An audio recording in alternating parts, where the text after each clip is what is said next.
আলু দিয়ে এই মজাদার রেসিপিটা একবার না বানালেই নয়। সবাই একবার হলেও ট্রাই করবেন। বিসমিল্লাহির রহমানির রহিম। আসসালামু আলাইকুম। সবাই কেমন আছেন? আশা করি ভালো আছেন। আরও একটা নতুন ডেইলি ব্লগ নিয়ে চলে আসলাম। আজকে সকালে নাস্তা, আর নাস্তার মধ্যে ডিম ভাজি, আর আজকে চিকেনের ঝোলও নিয়ে নিয়েছি। পরোটা ভাজতে ভাজতে এখানে চিকেন গ্রিলের একটা রেসিপি করে নিয়েছিলাম। আর এই রেসিপিটা লাইভে করেছি দেখে রেসিপিটা আর দিতে পারলাম না। তো আরও একদিন দেখি ট্রাই করব রেসিপিটা দেওয়ার। আর এখানে কবুতরের মাংস রান্না হলো।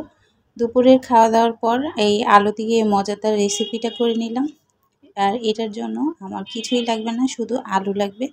আর আলুকে এখানে ম্যাশ করে নিয়েছি আগেই সিদ্ধ করে। তারপরে এর মধ্যে লবণ, মরিচের গুঁড়া, ধনিয়ার গুঁড়া আর যত রকম মানে সব মশলা আর কি, পাকঘরের হলুদ ছাড়া আর কি সব মশলাই দিয়ে নিলাম। আর দিয়ে নিলাম ময়দা, আর এটা হলো কর্নফ্লাওয়ার। তো কর্নফ্লাওয়ার পরিমাণটা একটু বেশি দিতে হবে। আমি আবারও কর্নফ্লাওয়ার দিয়ে দিয়েছি।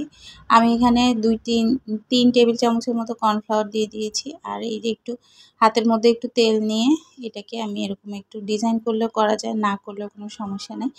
এই ডিজাইনটা অবশ্যই থাকে না। আর এভাবে করে আমি তেলের মধ্যে এগুলো একটু ভেজে নিচ্ছি। তেলের মধ্যে ভাজার কারণটা হলো এটা একটু শক্ত হওয়ার জন্য। যেহেতু এরকম মজাদার একটা রেসিপি করব, একটু শক্ত হলে খেতে কিন্তু ভালো লাগবে অনেক। আর এই যে এরকম হচ্ছে দেখতে। আর খেতে কিন্তু এটা এমনিও খেতে পারবে নাস্তা হিসেবে। আর আমি একটু অন্যরকম করে এটা করব, তাইলে খেতে বাচ্চারা কিন্তু একদমই লোভনীয় একটা খাবার, খেতে মানে খুবই পছন্দ করবে। এখানে আমি পেঁয়াজ আর তেলের মধ্যে একটু পেঁয়াজ আর রসুনকে একটু তেল দিয়ে ফোড়ন দিয়ে তারপর আমি এর মধ্যে সয়া সস আর হলো টমেটো সস দিয়ে নিয়েছি। আর দিয়ে একটু নাড়াচাড়া করে একটু ঘন করে নিচ্ছি। আর এদিকে তো আমি ভাজছি, আলুটা ভেজে নিচ্ছি। আর একটু ভাজা হয়ে গেলে এখানে আমি ছেড়ে দিব। তো এইভাবে ভাজাটাও কমপ্লিট হয়ে যাবে। আর এই যে এটা একটু ঘন হয়ে যাবে তাড়াতাড়ি, এই জন্য তাড়াতাড়ি দিতে হবে। এখানে আপনারা একটু সসটা গ্রেভিটা বেশি করতে হলে কর্নফ্লাওয়ারও ব্যবহার করতে পারেন। আমি এখানে আর এটা ঘন করব না, যেহেতু আমি অল্প করে বানাচ্ছি। তো আলু কিন্তু একটু বেশি করে আলুর মধ্যে কর্নফ্লাওয়ারটা দিতে হবে, তাহলে আর ময়দাটা একটু বেশি দিলে কিন্তু আর আলুগুলা লেগে যাবে না আর পুড়েও যাবে না। আর আমি এই যে এরকম করে নামিয়ে নিচ্ছি। প্রথমে একটা আমার পুড়ে গেছে, কারণ দুই সাইডেই একসাথে কাজ করতে গেলাম দেখে মনে হয়। আর এই যে হয়ে গেল, এরপরেরগুলো সুন্দর হয়েছে। আর এইভাবে করে কিন্তু এগুলা একদম এভাবে করেই নামিয়ে নিতে হবে, আর কিছুই করা লাগবে না। আর গ্রেভিটা এরকম একটু সস থাকবে, এটা কিন্তু খেতে অসাধারণ হয়েছে। তো এই রেসিপিটা একবার হলেও ট্রাই করবেন, বাচ্চারা কিন্তু খুশি হয়ে যাবে।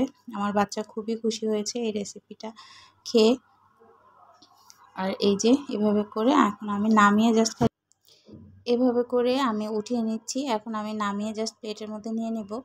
আর এটা এই যে এইভাবে ঢেলে বাস এভাবে করেই এটা সস অবস্থায় গরম গরমই খেতে হবে। আর খেতে কিন্তু অনেক মজা, অনেকই টেস্টি হয়েছে। তো রেসিপিটা একবার হলেও সবাই ট্রাই করবেন, দেখবেন যে খেতে কিন্তু অনেক ভালো লাগে।